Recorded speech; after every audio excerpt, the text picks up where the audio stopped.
Hey everyone, Aaron Spears here, Young Adult Librarian at the Westlake Porter Public Library, back with another Cooking with WPPL video. In the past, and we're going to continue that trend here today, I've looked at healthy options of more decadent treats or, the comfort food kind of things. I'm a big nacho fan, so one of the early recipes we did was a cheese dip, which you can make, hotter or spicier as you want to. It's a good cheese dip that's completely healthy for you, that doesn't have any cheese in it actually at all, but acts and tastes just like cheese using food science. We did another one a little while ago for chocolate chip cookie dough. That is not chocolate chip cookie dough. It's actually very healthy for you, but tastes just like chocolate chip cookie dough. So using food science and some recipe searches, we're able to swap out in our house some of those decadent comfort foods that really aren't good for you at all with a healthy version that actually tastes just like it and is healthy for you. So why not go with that option?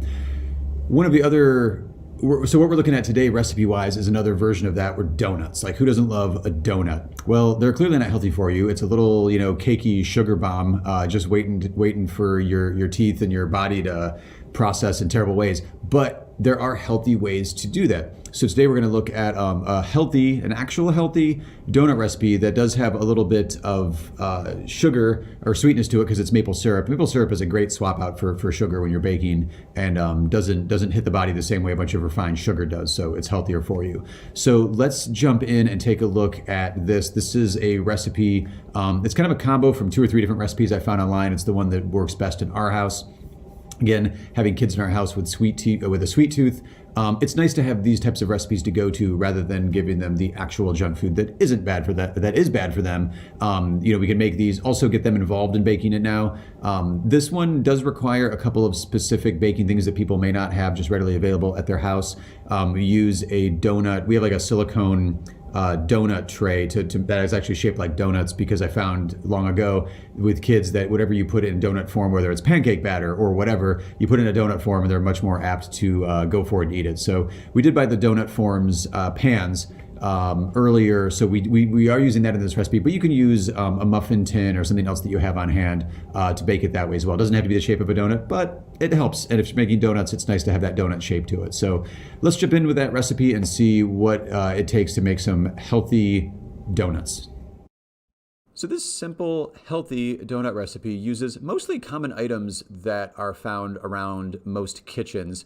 You can substitute out a few things if need be, but yeah, it's only a few, what do we got, like 6, 7 items here, and you got yourself some nice healthy donuts.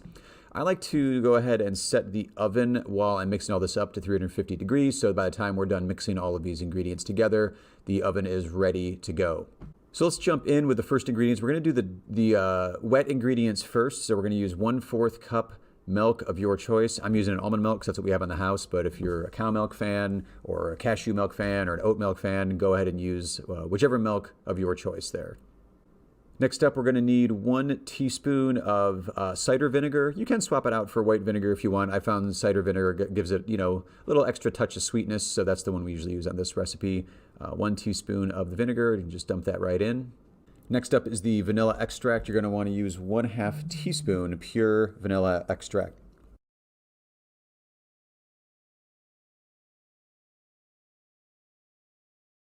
Next up is the oil. You're going to use 3½ tablespoons of oil.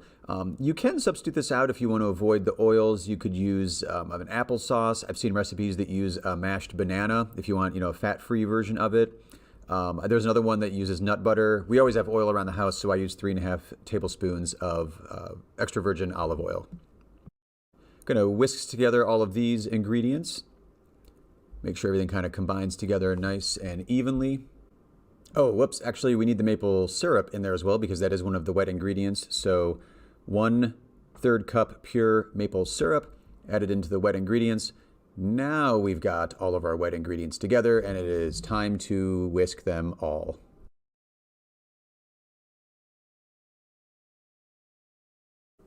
Now that we've got all of our wet ingredients mixed together and whisked together, I guess, it's time to get the dry ingredients ready. So we're going to do 1 cup of flour. It's loosely packed flour, so we're just going to kind of gently scoop it in and pile it up in the 1 cup measurement here. And if you want something healthier, you can use like a wheat flour or something. We always have white flour on hand for making bread, so white flour is what we always use for this particular recipe. And make sure it's, basically level as best you can, and then dump in that flour. Next up is 1 teaspoon of baking powder. So go ahead and level that off and dump that right in there on top of the flour. And the last of the dry ingredients is sea salt, or just salt. Sea salt's what we have in the house, so we use 1/4 teaspoon of salt. Now we're going to whisk together all the dry ingredients so that everything is kind of, evenly mixed together. And then once that's all set, we're going to go ahead and dump in our wet ingredients into the dry ingredients. Make sure we scrape it all in there. And then once we have that together in the same bowl, we're going to give that a mix. This is one of those recipes though where you don't want to over mix the batter here. So we're going to slowly kind of mix it together. You can kind of tell visually when it's all done because it does become a thicker batter with a little bit of clumping going on. Now these are the silicone donut molds that we have. Give them a quick spray with olive oil. Again, if you're using a brownie pan, if you don't have a donut one, you go ahead and use a brownie pan or a muffin tin. Same idea here. Then we're going to put in the batter. It is a thicker batter, so a little bit of a battle getting it in. I just do little scoops at a time and slowly line each one of the donut shapes with the batter. I usually go about 2/3 of the way full because they are going to rise just a little bit.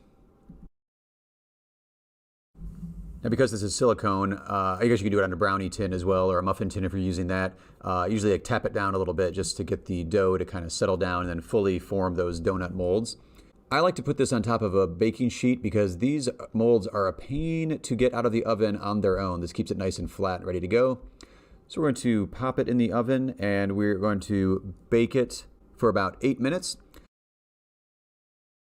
Pop it right out, and then we're going to let it sit for about 5 minutes or so just to fully cool before we're moving it from the pan. Now with clean hands and these silicone trays, you can kind of pop them up, give them a little twist, and they come right out very, very easily.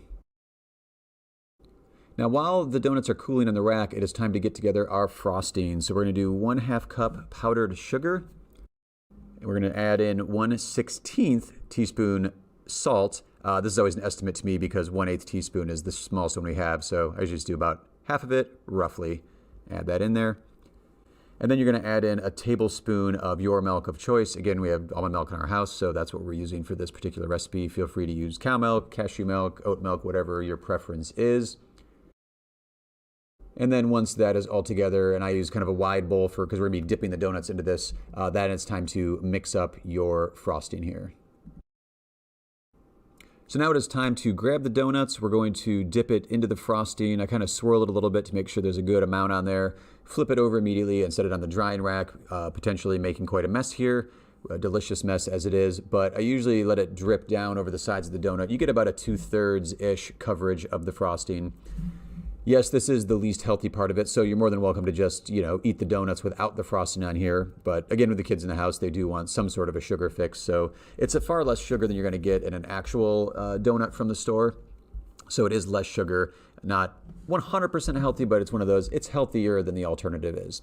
And as you can see, it's already starting to kind of drip down over the edges and onto the counter. So there's going to be a little bit of a cleanup here, but the taste is well worth the mess you're going to make in this process. If you can hold yourself off from eating, give them, 15, 20 minutes to let the frosting really set, and you got yourself a delicious frosted donut. Well, thank you for watching our healthy donut cooking with WPPL video. On this installment, we'll be back shortly with some more healthy options to decadent comfort food treats. In the meantime, there's plenty of great cookbooks that focus on the health benefits of good eating and good recipes, and also some replacement recipes. If you have this like decadent recipe or a comfort food recipe that you're like, that really isn't good for me, what should I do as an alternative for that? We have tons of books, so come visit the catalog, stop in and ask for help. We've got plenty of cookbooks would get you onto a healthy eating track without really sacrificing the flavor and those comfort foods that everybody really enjoys. So until next time, happy cooking, and we'll see you later.